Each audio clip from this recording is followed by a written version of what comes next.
Hello students, आज की इस वीडियो में आज मैं कक्षा 11वीं वाले विद्यार्थियों को 17.8 के 8वां प्रश्नों को बताने वाला हूं। तो 8वां प्रश्न है गुणोत्तर श्रेणी 2/27, 2/9, 2/3।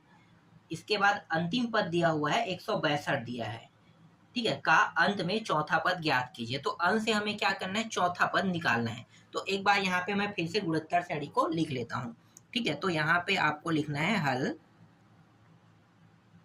दी गई गुणोत्तर श्रेणी, ठीक है। शॉर्टकट में इस तरीके से 2/27, 2/27, 2/9, 2/3 और अंतिम पद कौन सा है, 162, ठीक है। ये अंतिम पद है 162, ठीक। इसका पहला पद कैसे निकालते हैं, तो भाई पहला पद निकालने की जरूरत नहीं, पहला पद यहाँ पे दिया हुआ है। तो डायरेक्ट यहाँ पे हम क्या करेंगे, a बराबर यहाँ पे 2/27 लिख देंगे, ठीक है। इसके बाद ये तो गुणोत्तर श्रेणी में है, गुणोत्तर श्रेणी में है तो गुणोत्तर श्रेणी में जो हम निकालते हैं आर का मान, आर को हम क्या कहते हैं, सार्व अनुपात बोलते हैं ना, सार्व अनुपात। तो सार्व अनुपात, सार्व अनुपात का मतलब क्या है, अनुपात मतलब एक मान को दूसरे मान से भाग देना, है ना। तो जब हम समांतर श्रेणी के प्रश्न को बनाते थे तो करते क्या थे, उसमें सार्वंतर निकालते थे, मतलब अंतर घटाने की बात कर रहे थे ना। तो पीछे वाले में आगे वाले को क्या करते थे, घटाते थे, ऐसे ही करते थे, पीछे वाले पद में आगे वाले पद को घटाते थे। लेकिन ये सार्व अंतर है, तो सार्व अंतर है, इसलिए आर का मान जब निकालोगे तो पीछे वाले पद में आगे वाले को क्या करोगे, सार्व अंतर नहीं है, सार्व अनुपात है ना, सार्व अनुपात है। तो पीछे वाले पद में आगे वाले पद को क्या करेंगे, भाग देंगे, ठीक है, भाग देंगे। तो 2/9 को हम भाग दे रहे हैं किससे, 2/27 से, ठीक है। तो नियम क्या कहता है, पहला दूसरा तीसरा चौथा, 4 पद बन गया। तो पहले और चौथे का गुणा, तो पहला ये चौथा, ठीक है, और ये दूसरा और ये तीसरे का गुणा, तो पहले और चौथे का गुणा करेंगे तो 2 गुणित ये रहा 27, ठीक है, और 9 गुणित 2, 2 2 कट गया, 9 एकम 9, 9 तिया 3। तो आर का मान कितना आ गया, यहाँ पे आर का मान हमें प्राप्त हुआ 3 प्राप्त हुआ, ठीक है। आर का मान कितना प्राप्त हुआ, 3 प्राप्त हुआ, ठीक। और यहाँ पे दिया क्या है, अंतिम पद, जिसे हम एल से प्रदर्शित करते हैं, ठीक है। किससे प्रदर्शित करते हैं, एल से प्रदर्शित करते हैं, या फिर ए एन से भी प्रदर्शित करते हैं। तो चलो अंतिम पद से हम कौन सा पद निकालने वाले हैं, चौथा पद निकालने वाले हैं। तो जो सूत्र हम उपयोग करेंगे, ठीक है, तो अंतिम पद का सूत्र मैं यहाँ पे मैं बता देता हूं। अंतिम से अगर हम एनवा पद निकालते हैं ना, एनवा पद, तो इसका सूत्र क्या होता है, सूत्र होता है ए एन बराबर एल 1/r और n-1 होता है। यहाँ पे ये जो ए एन दिया है ना, ये ए एन समझना मत, ठीक है, ये प्रश्न का टॉपिक है, मतलब ये सूत्र है, इसलिए यहाँ पे ए एन दिया है, जबकि ए एन और एल दोनों बराबर होता है ना। ये जो एन का मान है यहाँ पे बदल जाएगा, लेकिन ए एन का मान कभी नहीं बदलता। समझो कि ये एल है, एल का मान 162 है, बदलेगा क्या, एन का मान 162 है, बदलेगा क्या, तो ये पूरे का मान है, ये पूरे का मान कभी नहीं बदलता, ये सूत्र है। तो सूत्र है, इसलिए यहाँ पे ये जो एन का मान है वो हम बदल सकते हैं, ठीक है, यहाँ पे हम बदल सकते हैं। तो इसलिए सूत्र जब उपयोग करोगे तो आपको अंतिम पद से एनवा पद का सूत्र आपको यही उपयोग करना है, ठीक है। अब आगे हल करते हैं, ठीक है। तो यहाँ पे क्या करेंगे, मान को रखेंगे, तो हमें क्या करना है, अंतिम पद से चौथा पद निकालना है। तो देखो ए और एन की जगह क्या आ गया, 4 आ गया ना यहाँ पे, लेकिन ये जो एल है ये बदलेगा क्या, नहीं बदलेगा, ठीक है। अगर यही ये जो ए एन होता तो भी बदलता क्या, नहीं बदलता। इसके डायरेक्ट मान को रखते, तो एल के जगह में कितना रखेंगे, 162, तो ये रहा 162, ठीक है।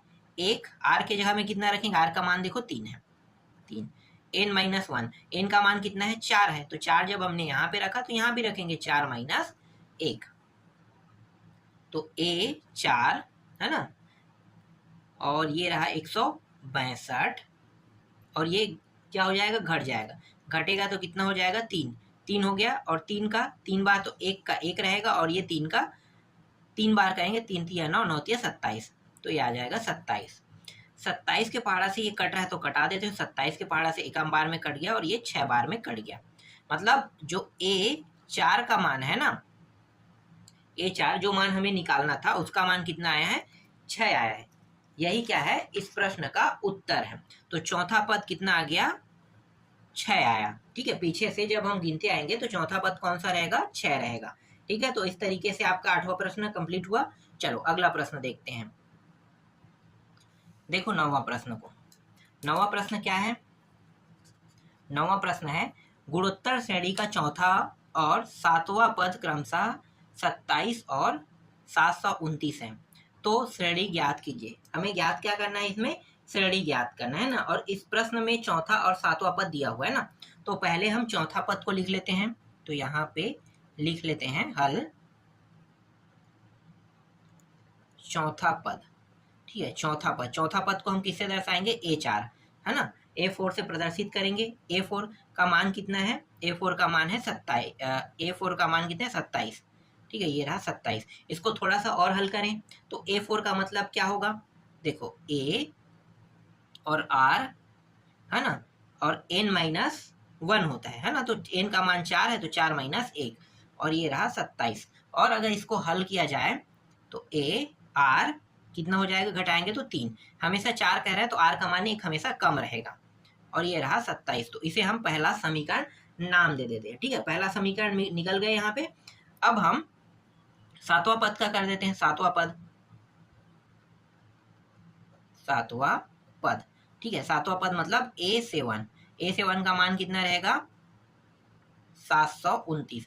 अब 729 को अगर हम इसी प्रकार से हल करेंगे तो हमेशा जैसे ये 4 जो है ना, एक कम हुआ था, तो हम क्या कहेंगे, डायरेक्ट अगर लिखेंगे तो A7 के जगह कितना आ जाएगा, 6, और ये रहा 729, और ये रहा आपका कौन सा पद बन गया, दूसरा पद बन गया। अब क्या करने वाले हैं, दूसरा पद में पहले पद को भाग दे देते हैं। ठीक है, यहाँ पे लिखो समीकरण 2 को 1 से भाग देने पर तो AR6 को हम AR3 से भाग दे रहे हैं ना। तो देखो लेफ्ट हैंड साइड को भाग करेगा और राइट हैंड साइड को करेगा। तो 7 2 9, और ये रहा 27। ये और ये कट गया, ऊपर नीचे वाला है ना। देखो ये कितने घात है, 6 घात है, और इसमें नहीं, इसमें 3 घात, इसमें कितना है, 6 घात। तो 3 घात तो कट जाएगा, तो बचेगा कितना, R का 3 घात बस बचेगा, है ना। तो यहाँ पे R का 3 घात बस बचेगा। अब यहाँ पे देखो 27 का पहाड़ा अगर पढ़ सकते हो, कट जाएगा तो कटा देना। अगर नहीं कट रहा है तो क्या करना है, हमें छोटे छोटे हिस्सों में कटाना। देखते हैं 3 के पहाड़ा से हम इसे कटा के देखें। तो 3 के पहाड़ा से 3 तिया नहीं 3 निया, ठीक है, इतने बार में। अब ये कितने बार में जा रहा है, 3 दूनी 2 बार है ना, 1 और 2, 3 चौके 12, फिर ये 1 मिनट, उसके बाद 3 तिया है ना, ये इतने बार में जाएगा। 9 के पहाड़ा से कट रहा है क्या, 9 के पहाड़ा में हाथ नहीं, 3 छोटे छोटे हिस्से से कटा देखते हैं। 3 तिया फिर से कट गया, ठीक है, यहाँ पे लिखते हैं 3 तिया 3 बार में, और ये हो गया 3 अट्ठे, ये तो कट रहा है क्या यार, हाँ कट रहा है ना 3 के पहाड़ में। तो 3 सतह 3 अट्ठे 24, 8 बार, और ये 3 एक कम, ठीक है। फिर 3 के पहाड़ा में कितने बार में कट रहा है, 3 दूनी है ना, 3 दूनी बार में कट गया, और 3 सत्ते है ना, इतने बार में कट गया। तो मतलब R का जो मान है, R के 3 घात, इसका मान कितना आ गया, 27। ठीक है, और इसे और कैसे लिख सकते हैं, जब R का 3 घात है तो इसको हम कैसे लिख सकते हैं भाई, 3 का 3 घात लिख सकते हैं। ठीक है, 3 का 3 घात, तो घात से घात कट गया, समझो ये घात से घात कट गया, R और 3 बचा, तो R का मान कितना आया, 3 आया। ठीक है, तो R का मान इस तरीके से हमें कितना प्राप्त हो गया, R का मान हमें प्राप्त हो गया 3 प्राप्त हो गया। ठीक है, यहां तक आपको समझ में आया, R का मान कितना प्राप्त हो गया, 3 प्राप्त हो गया। अब R का मान अगर हमारे पास है तो इस R के मान को हम समीकरण चाहे 1 में रखें चाहे 2 में रखें, किसी में भी रख के हम आसानी से क्या निकाल सकते हैं, आसानी से हम निकाल सकते हैं A का मान। तो इस R के मान को कहाँ पे रखेंगे, समीकरण 1 में रख देते हैं। देखो समीकरण 1 में रख देते हैं, तो समीकरण 1 में रखेंगे तो यहीं पे मैं बगल में कर देता हूँ। ठीक है, यहाँ पे कर देते हैं। इस R के मान को मैं कहाँ पे रख रहा हूँ, इस समीकरण 1 में। तो समीकरण 1 में A, R के जगह में कितना रखेंगे, 3, तो 3 का 3 घात रहेगा, है ना। और यहाँ पे कितना है, 27 है। ठीक है, तो A और ये भी 27, ठीक है, और यहाँ भी 27, ये दोनों कट जाएगा, तो A बराबर कितना आएगा, 1 आ जाएगा। तो A का मान कितना आया, 1 आ गया। अब यहाँ पे a का मान 1 आ गया, मतलब ये कौन सा पद है, पहला पद है। ठीक है, दूसरा पद तीसरा पद निकालेंगे तो कैसे निकालते हैं, तो आपको पता होगा नियम। ठीक है, नियम क्या है, देखो यहाँ पे मैं आपको इसको भी बगल में बता देता हूँ, यहाँ पे छोटे से डिब्बे में देखो पहला पद निकल गया ना, तो पहला पद ये आया था। ठीक, इसका मतलब क्या है, इसका मतलब ये है ए आर का मान कितना हुआ होगा भाई, यहाँ पे 0 हुआ होगा ना, मतलब एन का मान पहले पद में 0 माइनस 1 ऐसा हुआ होगा।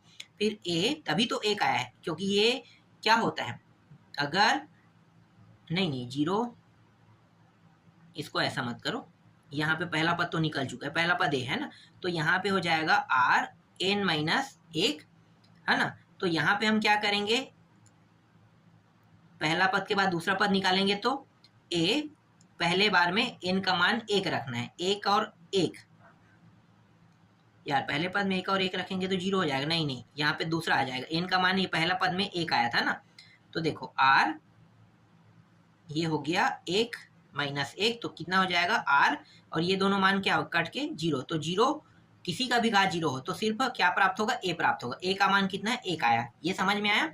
तो ये पहला पद है, ठीक है, पहला पद। अब दूसरा पद निकालो, तो दूसरा पद क्या करेंगे, ए आर, अब आर का मान क्या रखेंगे, इस बार 1 के बाद 2 रखेंगे, 2 माइनस 1, तो ए और आर 1 हो जाएगा, है ना, आर 1। तो यहाँ पे कितना आ जाएगा आर का मान, तो ए 1 गुणित आर के जगह पे 3, तो ये 3 आ जाएगा। दूसरा पद कौन सा आ गया, 3 आ गया, ठीक है, ये भी समझ में आ गया। तीसरा पद निकालते हैं, तो ए आर 3 माइनस 1, तो ये ए आर 2 हो जाएगा, है ना। तो इसका मान तो पहले से 1 है, 1 गुणित और ये 3 है, 3 का 2 बार, तो 3 दिया 9, तो ये 9 आ जाएगा।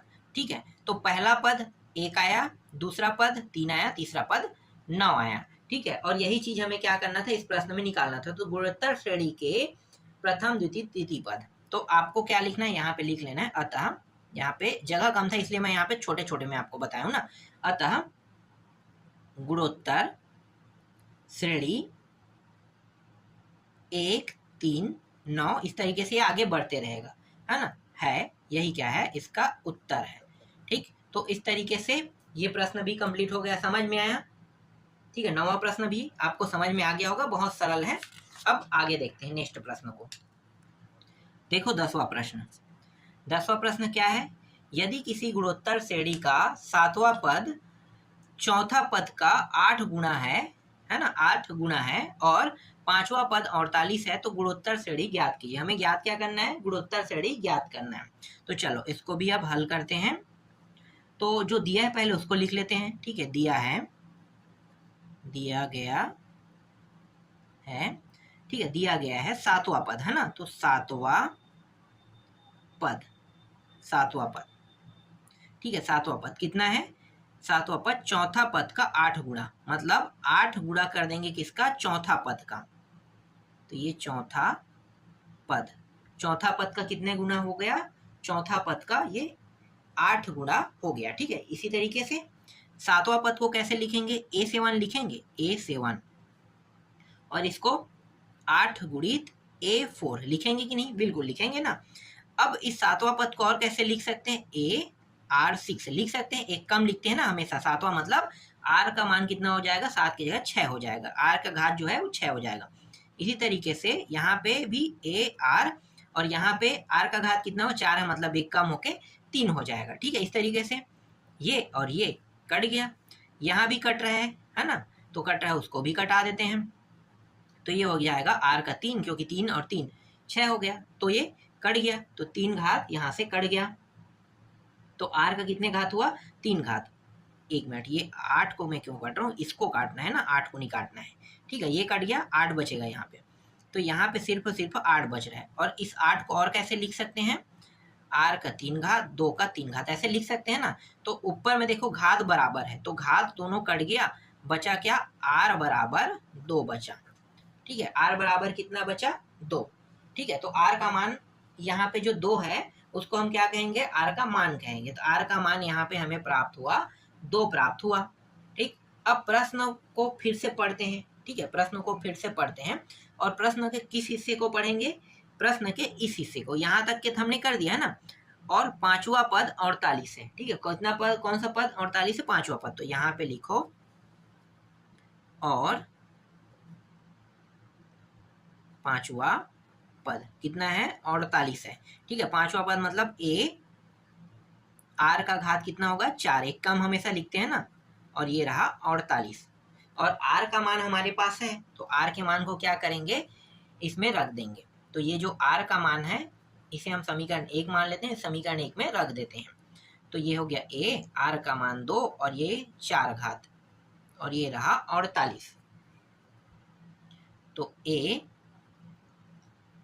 ये हो जाएगा 16, है ना, तो ये आ गया 16 और ये 48।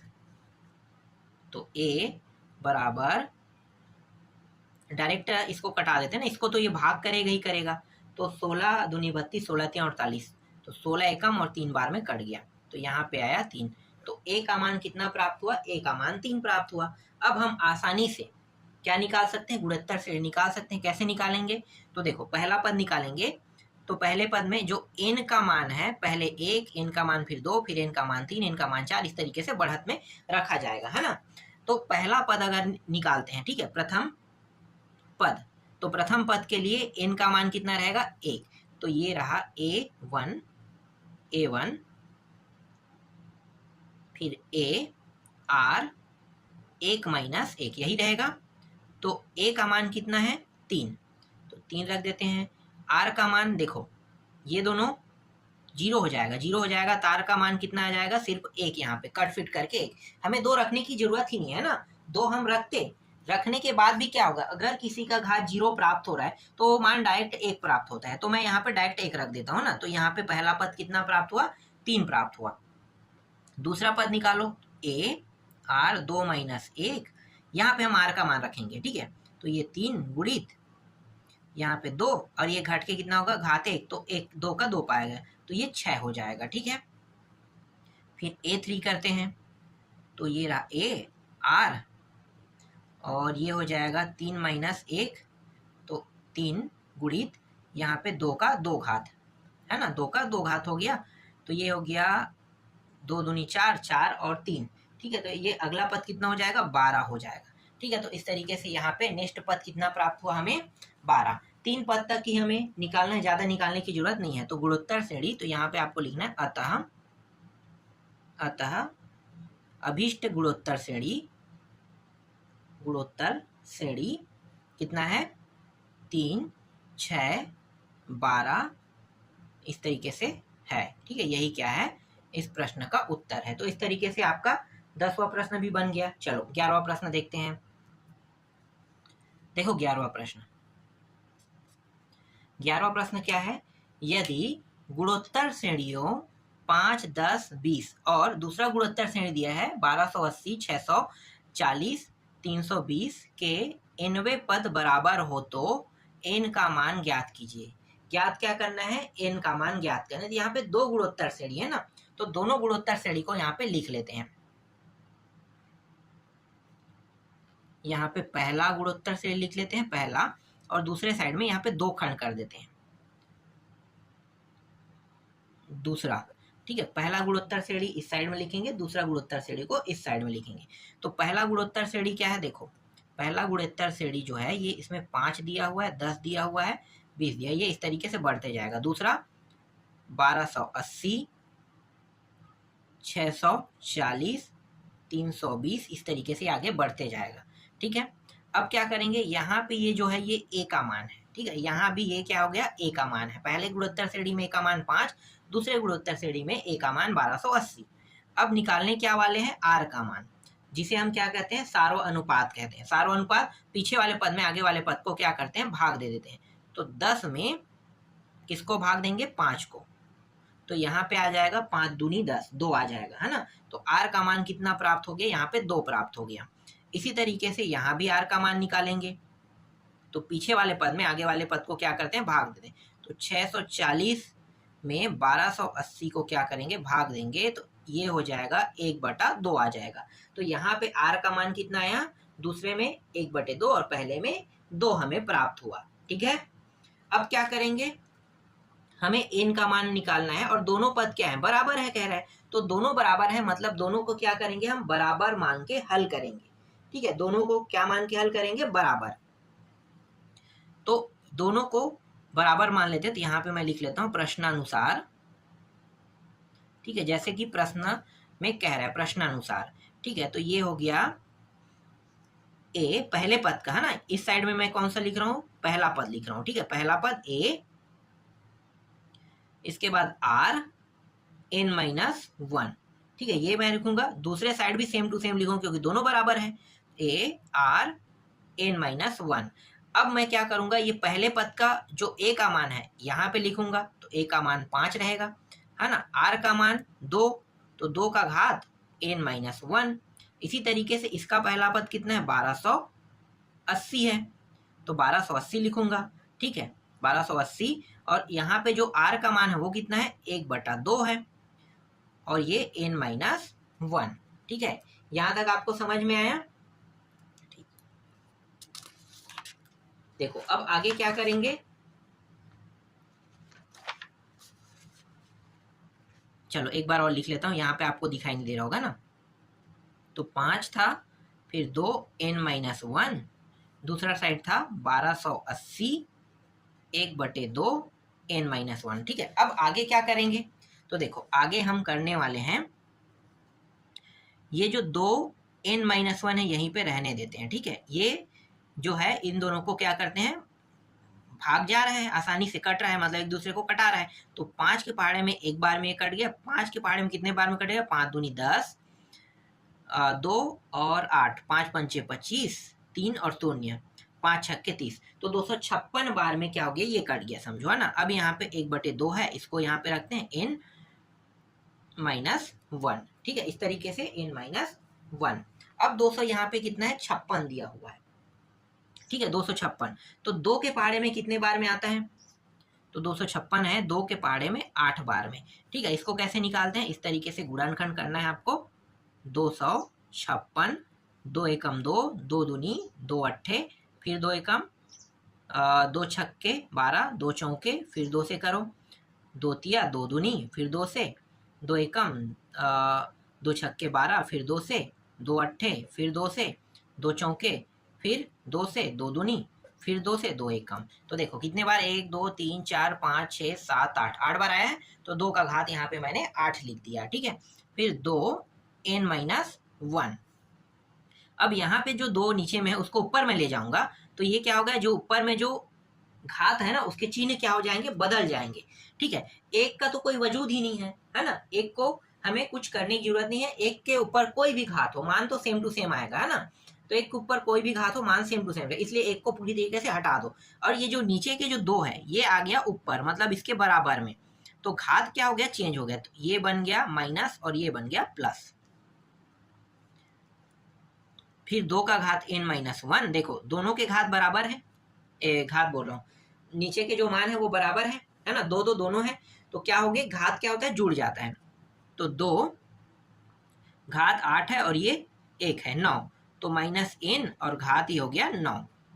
ठीक, अब देखो यहाँ भी 2 यहाँ भी 2, नीचे के दोनों मान अगर बराबर हो तो घात बस को क्या करते हैं, हल करते हैं। तो घात क्या है, यहाँ पे n माइनस वन है और यहाँ पे माइनस n प्लस 9 दिया हुआ है। तो ये जो माइनस में दिया है इस साइड आके क्या हो जाएगा, प्लस। तो ये पहले से प्लस है और ये इस साइड आके प्लस होके 2n बन जाएगा, और ये माइनस उस साइड जाके क्या हो जाएगा, प्लस हो जाएगा। तो 9 और 1 कितना हो जाएगा, 10, 2 एकम 2 पंचे। तो यहाँ पे n का मान कितना प्राप्त हुआ, 5। और यही क्या है इस प्रश्न का उत्तर। हमें इस प्रश्न में क्या निकालना था, n का ही मान निकालना था। ठीक है, तो n का मान निकल गया। तो इस तरीके से 11वां प्रश्न भी हल हो गया। इसके बाद 12वां प्रश्न को देखने वाले हैं, तो चलो देखते हैं 12वां प्रश्न। देखो 12वां प्रश्न को क्या है भाई, 12वां प्रश्न, यदि गुणोत्तर श्रेणी का जो तीसरा पद है वो कितना है, 4 है ना। तीसरा पद कितना है, 4 है। तो इसके प्रथम 5 पदों के गुणनफल का मान ज्ञात कीजिए। 5 पद को क्या करना है, गुणनफल करना है। ठीक है, तो चलो यहाँ पे मैं इसको हल करता हूं। तो यहाँ पे मैं लिख लेता हूं, माना गुणोत्तर श्रेणी का प्रथम पद